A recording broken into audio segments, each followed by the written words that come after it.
பாண்டியன் சொல்ல சுவாரஸ்யமாக எனக்கு என்ன நடக்குதுன்னு பார்க்கலாம். பாண்டியன் வந்து கோமதிக்கு கால் பண்ணுவார். நான் இன்னைக்கு எனக்கு மாப்பிள்ளை வீட்டுக்கு கடைக்கு வந்து சொல்லுவார். யார் குடலுடைய ஹஸ்பண்டான்னு கேட்பார். இல்லை அரசிக்கு பார்த்துருக்குமே அவர் தான் வந்தார். என்னாச்சு, என்ன சொன்னார், ஏதாவது பிரச்சனைன்னு கேட்பாங்க.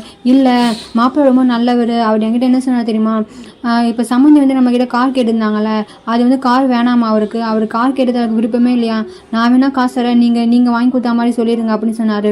ரொம்ப நல்லவராக தான் இருக்கார், அரசிக்கு மாற்ற மாப்பிள்ளை சொல்லுவாங்க. அப்படியா, ரொம்ப சந்தோஷம் அப்படின்னு சொல்லி ஃபோனை கட் பண்ணுவாங்க. சரவணன் வந்து ரொம்ப சோகமாகவே இருப்பார். அப்போ தான் பாண்டியன் கேட்பார், என்னடா ஏதாவது பிரச்சனையா, நீ ஒரு மாதிரியாக இருக்கேன்னு கேட்பார். இல்லை நான் நல்லா தான் இருக்கேன், உங்களுக்கு அப்படி தோணுது போல அப்படின்னு சொல்லுவாங்க. அரசிக்கு வந்து நிதிஷ் கால் பண்ணுவார்.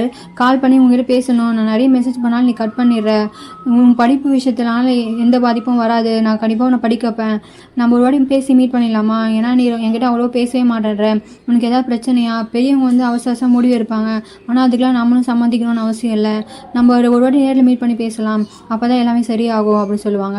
ஆனால் அவங்க எதுவுமே பேசாமல் அமைதியாகவே இருப்பாங்க, ஃபோனை கட் பண்ணிடுவாங்க. அப்போ தான் மீனா தங்கமயிலாம் பக்கத்தில் தான் இருப்பாங்க. ஏன் எதுவும் பேசாமல் அமைதியாகவே இருக்கு, எதுனால ஃபோனை கட் பண்ணிட்ட அப்படி சொல்லுவாங்க.